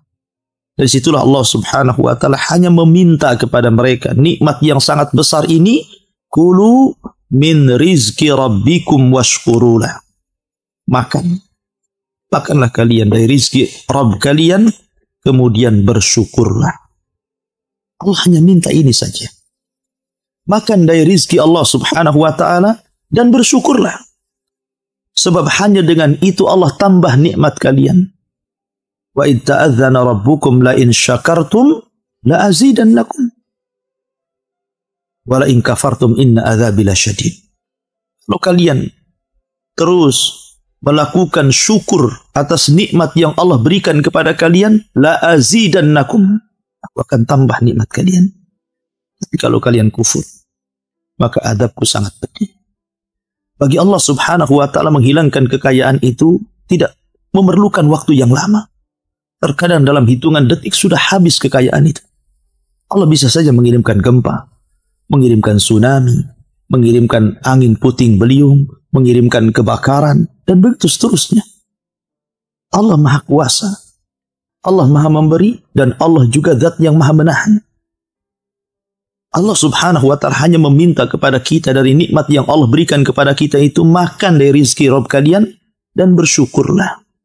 Itu bersyukur di sini adalah beribadah kepada Allah subhanahu wa ta'ala, menasabkan nikmat ini datang dari Allah, kemudian mengelola nikmat Allah ini untuk di jalan Allah, dan tidak sombong dengan nikmat yang Allah berikan kepada kita. Kemudian Allah mengatakan baldatun thayyibatun wa rabbun ghafur. Sebuah negeri yang indah, sebuah negeri yang sangat baik sekali. Bahkan bukan hanya itu, wa rabbun ghafur. Kalau seandainya mereka beribadah dan bertobat kepada Allah Azza wa Jalla, mereka memiliki Rabb yang maha mengampun, sehingga nikmat mereka tidak dicabut. Karena bagaimanapun salah satu sebab penyebab nikmat dicabut karena kekufuran. Karena orang itu ketika berbuat dosa tidak mau bertobat dan kembali. Makanya Allah subhanahu wa ta'ala terkadang mengirimkan bencana kepada mereka. Dari sini kita tahu bahwa negeri Sabah ini negeri yang sangat indah sekali. Negeri yang luar biasa. Negeri percontohan negeri-negeri di zaman itu. Tapi sayang, ketika diutus kepada mereka banyak utusan, kemudian sebagian mereka mengingkari utusan tersebut, bahkan kufur nikmat, maka Allah subhanahu wa ta'ala berfirman, fa'aradu fa'arsalna alaihim sailal arimi wa baddalnahum bi jannatayhim jannataini dhawatai ukulin khamtin wa aslin wa syai'in min sidrin qalil. Fa'aradu, mereka pun berpaling. Mereka tidak mau menerima dakwah, menolak dakwah, mulai kufur nikmat. Ya, karena Allah yang berfirman, kalla innal insana la yatgha an ra'ahu istaghna. Sekali-kali tidak. Terkadang orang itu ketika melampaui batas itu disebabkan karena Allah berikan kecukupan. Makanya sering saya katakan bahwa kekayaan itu bukan alamat kebaikan. Terkadang kekayaan itu alamat keburukan. Betapa banyak orang-orang yang sebelum Allah berikan kekayaan, mereka dekat dengan Allah Azza wa Jalla. Tapi setelah kemudian Allah kuasakan kepada mereka dunia, Allah bentangkan, akhirnya kemudian mereka pun kufur nikmat. Sebagaimana Nabi SAW pernah mengkhawatirkan kepada umatnya dan mengatakan, bukanlah kefakiran yang aku takutkan kepada kalian. Mal faqru akhsha alaikum. Bukan kefakiran yang aku takutkan kepada kalian. Walakin akhsha alaikum an tubsatad dunya. Yang aku khawatirkan kalau dunia sudah dibentangkan di hadapan kalian. Fatanafasuha kama tanafasuha wa tuhlikukum kama ahlakathum. Kemudian kalian berlomba-lomba mengejar dunia dan meninggalkan akhirat. Sebagaimana orang-orang dulu berlomba-lomba mengejar dunia dan meninggalkan akhirat. Maka kalian akan dihancurkan sebagaimana orang dulu juga dihancurkan. Lihat kaum Sabah. Kaum Sabah yang Allah berikan nikmat luar biasa. Tetapi ketika mereka kemudian diberikan kecukupan, kekayaan oleh Allah Subhanahu wa taala, alhaakumut takatsur. Rupanya takasur mereka berlomba-lomba mencari kekayaan menjadikan melalaikan mereka untuk beribadah kepada Allah sampai pada tingkat kekufuran. Fa'aradu, maka mereka pun berpaling. Apa yang terjadi setelah mereka berpaling? Fa'arsalna 'alaihim sailal 'arim. Allah Subhanahu wa taala utus kepada mereka banjir bandang yang sangat besar. Kebetulan waktu saya belajar di Yaman, markas yang saya tempat belajar itu pas di belakangnya itu Sail Arib, sungai yang disebut dalam Al-Quran Sail Arib. Sungai itu terkadang menjadi jalan, terkadang menjadi sungai. Apabila bendungan Ma'rib sudah penuh kemudian diangkat, maka jadi sungai itu. Kemudian ditutup lagi jadi jalan. Artinya bahwa sejarah itu masih ada sampai hari ini. Sejarah Sail Arim itu. Lah banjir inilah. Setelah Allah Subhanahu wa taala kemudian mengirim tikus-tikus besar sebesar kucing menggerogoti bendungan tersebut, akhirnya kemudian jebol dan menjadikan banjir bandang yang sangat besar. Maka banjir inilah kemudian meluluhlantakkan semua perkampungan Sabah. Membumi hanguskan kebun-kebun indah, taman-taman indah. Dan kita bisa saksikan di mata kita bagaimana gempa Lombok yang tadinya negeri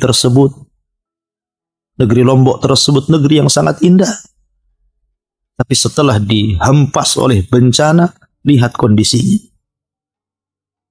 Aceh itu negeri yang sangat indah, tapi setelah diterjang tsunami, lihat dampak tsunami, padahal hanya hitungan detik, bukan hitungan hari, sudah tidak berbentuk. Dan daerah-daerah di negeri kita, ya. Lah Allah Subhanahu wa taala ketika mengirim Sail Arim ini meluluhlantakkan seluruh negeri Sabah. Terpaksa para penghuninya mengungsi. Ada yang kemudian ke Madinah, ada yang kemudian ke Syam, ada yang kemudian ke Persia, dan ke beberapa negara yang penting mereka menyelamatkan dirinya, meminta suaka. Dan sebagian besar mereka meninggal dan menjadi korban daripada banjir Sail Arim ini. Setelah kemudian Allah Subhanahu wa taala lantakkan semuanya, kebun-kebunnya, tanam-tanamannya, buah-buahannya. Cukup sampai di sini? Allah katakan, wa baddalnahum bi jannatayhim jannataini dhawatai ukulin khamtin wa aslin wa syai'in min sidrin qalil. Subhanallah. La haula wa la quwata illa billah. Maka kami ganti untuk mereka dengan dua kebun yang tidak sebagaimana dua kebun di zaman sebelum ditimpakan kepada mereka Sail Arim, yang tadinya beragam macam tumbuhan dan buah-buahan hidup, yang tadinya beragam macam pohon-pohonan dan keindahan yang luar biasa. Tiba-tiba Allah Subhanahu wa taala musnahkan, tidak ada satupun tumbuh-tumbuhan, tidak ada satupun buah-buahan, kecuali hanya 3 saja. 3 tumbuh-tumbuhan yang tumbuh di situ. Pertama, ukulin khamtin, pohon yang sangat berduri dan tidak bisa dimakan buahnya karena rasanya pahit. Kemudian wa aslin, pohon yang sangat besar tapi tidak berbuah, hanya diambil naungannya saja. Kalau orang kemudian musafir, capek, panas, maka berlindung dari pohon aslin. Wa syai'in min sidrin qalil, dan sedikit dari pohon sidr. Pohon sidr juga sama, pohon yang berduri dan berbuah setahun sekali. Itu pun buah kecil-kecil yang tidak mencukupi untuk mereka makan. Maka Allah Subhanahu wa taala berfirman, "Dzalika jazainahum bima kafaru." Begitulah kami balas mereka terhadap apa yang mereka perbuat dari kekafiran. Wahal nuzazi illal kafur. Dan tidaklah kami mengadab mereka kecuali karena kekufuran. Karena kekufuran. Itulah firman Allah Azza wa Jalla, wala in kafartum inna adzabi lasyadid. Kalau kalian kufur, ingat azabku sangat pedih. Dari sini banyak pelajaran yang kita petik daripada kisah Sabah ini. Bagaimana sebuah negeri yang tadinya Allah Subhanahu wa taala berikan nikmat yang begitu besar, harusnya dia bersyukur kepada Allah tapi kufur. Akhirnya Allah Subhanahu wa taala tidak segan-segan untuk mengirim azabnya kepada negeri tersebut. Maka ini juga harusnya menjadi sebuah pelajaran bagi negeri kita. Negeri kita itu Allah berikan kekayaan. Di dalam perutnya banyak tambang. Di atas buminya tumbuh-tumbuhan, segala tumbuh-tumbuhan bisa tumbuh. Memiliki lautan dengan beragam macam ikan. Memiliki air yang bersih. Memiliki tambang yang banyak. Memiliki penghasilan-penghasilan yang luar biasa. Itulah gambaran negeri kita. Kalau seandainya penduduknya tidak beriman dan bertakwa, maka lambat laun kekayaan di negeri kita juga akan hilang. Bukankah Allah Subhanahu wa taala berfirman, "Walau anna ahlal qura amanu wattaqau lafatahna 'alaihim barakatin minas sama'i wal ardh." Kalaulah penduduk negeri itu mau beriman dan bertakwa, kami akan buka pintu langit dan bumi dan kami akan hujani mereka dengan berkah, dengan kebaikan. Tetapi kalau seandainya kadzabu, mereka berdusta kepada Allah, mendustakan Allah, mendustakan Rasul, menghina Allah dan Rasulnya, menghina syariat Allah dan syariat Rasulnya. Maka Allah Subhanahu wa ta'ala tidak akan segan-segan mengirim azabnya, menghilangkan seluruh kekayaan di negeri kita ini. Oleh karena itulah maka marilah kita sama-sama meningkatkan takwa kita kepada Allah Azza wa Jalla, menjalankan seluruh perintah-perintah Allah Subhanahu wa ta'ala semampu kita, dan berusaha untuk menjauhi larangan-larangan Allah Subhanahu wa ta'ala dengan sekuat tenaga. Berusaha menikmati yang dihalalkan. Berusaha menjauhi yang diharamkan. Itulah yang dikehendaki Allah Subhanahu wa ta'ala kepada kita. Kalau seandainya kita telah beriman dan bertakwa, maka Allah Subhanahu wa ta'ala akan mencabut di negeri tersebut kefakiran, kemiskinan, kesusahan, kelemahan. Dan Allah Subhanahu wa ta'ala akan berikan kebaikan yang banyak. Allah berfirman, وَجَعَلْنَا بَيْنَهُمْ وَبَيْنَ الْقُرَى الَّتِي بَارَكْنَا فِيهَا قُرًى ضَاحِرَةً وَقَدَّرْنَا فِيهَا السَّيْرَ. Dan kami jadikan di antara mereka dan di antara desa-desa yang kami berkahi padanya, desa-desa yang luar biasa. وَقَدَّرْنَا فِيهَا السَّيْرَ, dan kami mudahkan perjalanan mereka. Allah ingin menggambarkan kepada kita betapa makmurnya negeri Sabah. Anda bisa bayangkan 10 hari perjalanan, 10 hari 10 malam kita berjalan musafir dari satu daerah ke daerah yang lainnya. Mereka tidak memerlukan zat, mereka tidak memerlukan semacam perbekalan. Tidak harus kita membawa makanan. Kita tidak harus membawa minuman. Karena sepanjang jalan itu ada makanan dan terairi air minuman. Negeri mana ini? Kecuali ada negeri Sabah. 10 hari perjalanan. Kesana kemari. Dan subhanallah, Allah berikan keamanan. Allah berikan keamanan yang luar biasa sampai Allah mengatakan siru fiha layaliya wa ayyaman aminin. Silakan kalian berjalan di siang hari, di malam hari, kalian akan aman. Walaupun seorang wanita berjalan sendirian, Allah berikan keamanan. Tidak ada yang mencuri, tidak ada yang berbuat jahat, tidak ada yang merampok. Karena itu tidak mungkin terjadi. Allah telah limpahkan kepada kaum Sabah, hampir semuanya kaya, tidak berhajat kepada harta. Jadi apa kejahatan yang akan mereka lakukan? Menyebarnya dan banyaknya kejahatan itu biasanya di negeri miskin. Ya. Ketika orang susah mencari rizki, susah mencari ekonomi, kemudian Allah subhanahu wa ta'ala takdirkan negeri tersebut juga tidak diangkat-angkat kemiskinannya karena kekufurannya. Terkadang kalau orang kurang iman, kurang ilmu, kurang takwa, mereka bisa saja kemudian merampok, mencuri, mencopet dan lain sebagainya. Tapi negeri Sabah ini negeri yang makmur, negeri yang kaya. Sehingga Allah subhanahu wa ta'ala berikan keamanan, berjalan kemana saja mereka tanpa mau berbekal karena banyak makanan di sana dan di sini.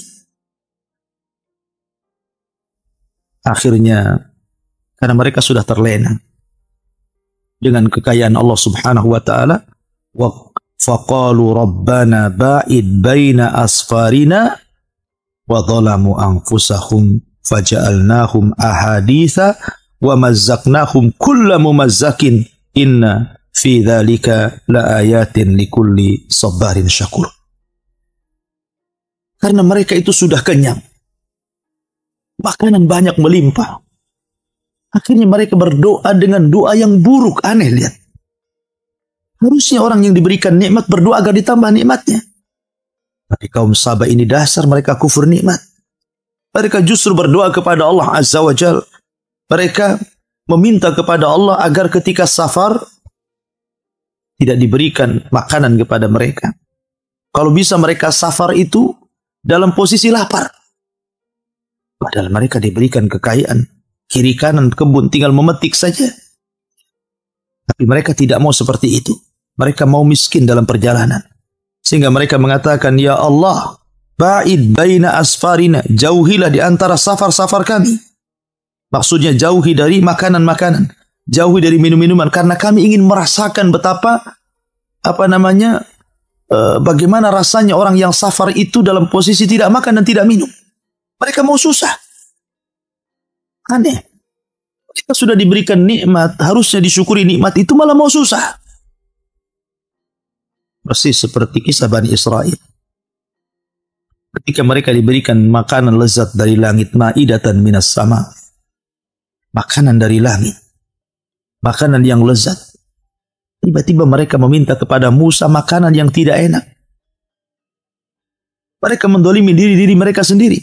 Makanya Allah juga mengatakan, wa zalamu anfusahum. Dan mereka zalim terhadap diri mereka. Makanya saya juga terkadang heran di lingkungan kita ini. Ada orang kaya yang Allah limpahkan rezeki kepada mereka. Terkadang bukan hanya bakhil kepada orang lain, dia pun bakhil kepada diri sendiri. Padahal dia sanggup membeli makan yang enak, membeli lauk pauk yang enak. Dia lebih memilih uangnya disimpan dan tidak mau disedekahkan untuk orang lain, bahkan untuk dirinya sendiri bakhil. Terkadang pakaian sholatnya biasa-biasa saja, itu pun kalau sholat. Mereka tidak paham ketika mereka mati. Yang pertama kali berpisah dari mereka adalah harta. Sebelum keluarga. Karena keluarga berpisah itu setelah diantarkan Anda ke kuburan, baru Anda ditinggalkan. Jadi ada orang-orang yang mendolimi diri mereka. Harusnya seorang itu bersyukur atas nikmat Allah subhanahu wa ta'ala. Kita boleh menikmati apapun yang Allah subhanahu wa ta'ala nikmatkan kepada kita selama itu halal. Kita boleh memakan makanan yang enak, meminum minuman yang enak selama itu halal dan penuh berkah. Dan jangan lupa bersedekah kepada orang lain. Bersedekah kepada orang-orang susah, orang fakir, orang miskin, anak yatim.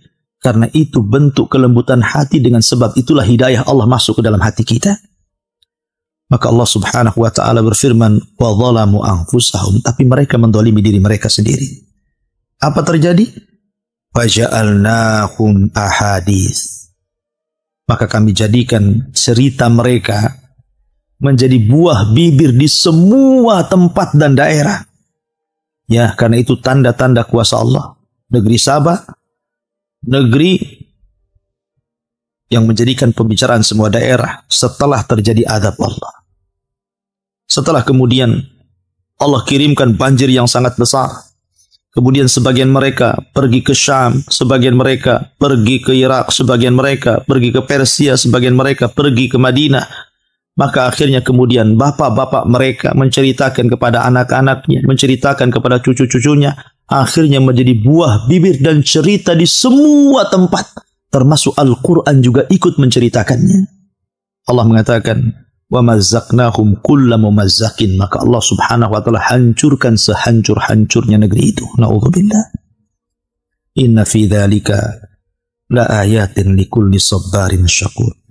Ini semua sebenarnya menjadi tanda bagi orang-orang yang mau sabar, sabar ketika menjalankan ketaatan, sabar ketika menjauhi kemaksiatan, sabar ketika menerima takdir dan putusan Allah, baik yang baik ataupun yang buruk, kemudian syakur dan pelajaran bagi orang-orang yang mau bersyukur. La in syakartum la azidannakum wa la in kafartum inna adzabi lasyadid. Kalau kalian bersyukur akan nikmat Allah Azza wa Jalla, maka kami akan tambah nikmatku, tetapi kalau kalian kufur, tunggulah bahwa azabku sangatlah pedih.